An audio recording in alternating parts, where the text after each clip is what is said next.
ಅಂದ ಅಂಬೇಡ್ಕರ ಹೇಳಿದ ಮಾತು ಮರೆಯಬೇಡಿ, ಮರೆತು ಮಲಗಬೇಡಿ.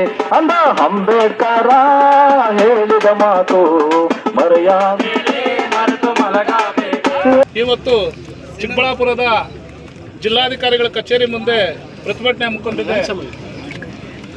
ಅದೇ ರೀತಿ ನಮ್ಮ ಚಿತ್ರದುರ್ಗದ ಮಾಜಿ ಶಾಸಕರಾದಂಥ ಮತ್ತು ಸಮಾಜ ಕಲ್ಯಾಣ ಸಚಿವರು ಆಗಿರ್ತಕ್ಕಂಥ ಹಾಗೂ ಸಂಸದರು ಆಗಿರ್ತಕ್ಕಂಥ ಏನ ಅಣ್ಸಮಣ್ಣ ಅವರು ನಮ್ಮ ಸಮಸ್ಯೆಗಳನ್ನು ಆಲಿಸಲು ಬಂದಿದ್ದಾರೆ. ಅವ್ರಿಗೂ ಸಹ ನಮ್ಮ ಜಿಲ್ಲಾ ಸಂಸ್ಥೆಯಿಂದ ಅದೇ ರೀತಿ ಇಲ್ಲಿ ಬಂದಿರತಕ್ಕಂಥ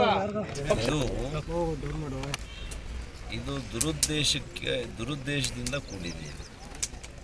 ಇದು ಡಾಕ್ಟರ್ ಅಂಬೇಡ್ಕರ್ ಅವರ ಪ್ರತಿಮೆಯನ್ನು ಅನಾವರಣ ಮಾಡೋದಕ್ಕೆ ಅಲ್ಲಿನ ಸಮಿತಿನೇ ಒಪ್ಕೊಂಡ ಮೇಲೆ ಅದು ಸಹಜವಾಗಿ ಆಗಬೇಕಾಗಿತ್ತು, ಅಲ್ಲಿನ ಹಂತದಲ್ಲೇ ಆಗಬೇಕಾಗಿತ್ತು. ಅದರ ಹೊರತಾಗಿ ಕೂಡ ಹಿಂದಿನ ಸರ್ಕಾರ ಮಾನ್ಯ ಕೃಷ್ಣಾರೆಡ್ಡಿ ಅವರು ಶಾಸಕರಿದ್ದಂಥ ಸಂದರ್ಭದಲ್ಲಿ BE ಅವರು ಪರ್ಮಿಷನ್ ಕೊಟ್ಟಿದ್ದಾರೆ. ಈಗಿನ ಸರ್ಕಾರದಲ್ಲಿ ಮಾನ್ಯ MCI ಸುಧಾಕರ್ ಅವರು ಶಾಸಕರಾದ ಮೇಲೆ ಯಾರು ದಾನಿಗಳು ಕೊಟ್ಟಿದ್ರು ಆ ಜಮೀನು, ಅದರಲ್ಲಿ ಅವರು ಸ್ವಂತ ಟ್ರಸ್ಟಿಗೆ ಈಗಾಗಲೇ 30 ಗುಂಟೆನೋ 35 ಗುಂಟೆನೋ ಒಂದು ಟ್ರಸ್ಟ್ ಇಟ್ಕೊಂಡು ಶಾಲೆ ರನ್ ಮಾಡ್ತಾ ಇದ್ದಾರೆ. ಈಗ ಬಹುಶಃ ಅವರ ಉದ್ದೇಶ ನನಗೆ ಅನೇಕರು ಹೇಳಿರೋ ಹಾಗೆ ಆ ಸರ್ಕಾರಿ ಶಾಲೆಯ ಜಮೀನನ್ನು ಕೂಡ ಅದನ್ನು ಕೂಡ ವಶಪಡಿಸ್ಕೋಬೇಕು ಈ ಒಂದು ಅವರ ಖಾಸಗಿ ಟ್ರಸ್ಟಿಗೆ ಅನ್ನುವಂಥದ್ದು ಅವರ ದುರುದ್ದೇಶ. ಇದರಲ್ಲಿ ಭಾಳ ಸ್ಪಷ್ಟವಾಗಿ ನಾನು ಮಾತಾಡ್ತಾ ಇದ್ದೆ. ಇದರ ಹಿಂದೆ ಇರ್ತಕ್ಕಂಥ ದುರುದ್ದೇಶ. ಅದಕ್ಕೋಸ್ಕರ ಇವತ್ತು ಡಾಕ್ಟರ್ ಅಂಬೇಡ್ಕರ್ ಅವರ ಪ್ರತಿಮೆಯನ್ನು ಅವರು ಅನಾವರಣ ಮಾಡಲಿಕ್ಕೆ ಬಿಡ್ತಾ ಇಲ್ಲ.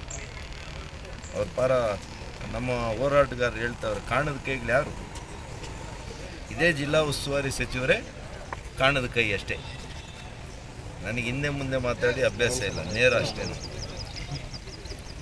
ಹಾಗಾಗಿ ಇದನ್ನು ಅರ್ಥ ಮಾಡ್ಕೊಂಡು ಸುಧಾಕರ್ ಅವರು ಇವತ್ತು MLA ಆಗಿದ್ದಾರೆ ಅಂದರೆ ಅನೇಕರು ಇವತ್ತು ದೀನದಲಿತರು ಅವರು ಮತ ಕೊಟ್ಟಿದ್ದಾರೆ. ಅವರ ಭಾವನೆಗಳಿಗೆ ಧಕ್ಕೆ ತರದಿರ ತಕ್ಷಣ ನಿಮ್ಮ ಒಣ ಪ್ರತಿಷ್ಠೆ ಬಿಟ್ಟು ತಕ್ಷಣ ಆರ್ಡರ್ ಮಾಡಿಸಿ ಆ ಪ್ರತಿಮೆಯನ್ನು ಅಲ್ಲೇ ಉಳಿಸುವಂಥ ಕೆಲಸ ಮಾಡಿ ಅದನ್ನು ಅನಾವರಣ ಮಾಡೋದು ಕರೀರಿ ಅಂತ ಹೇಳಲಿಕ್ಕೆ ಬಯಸ್ತೀನಿ.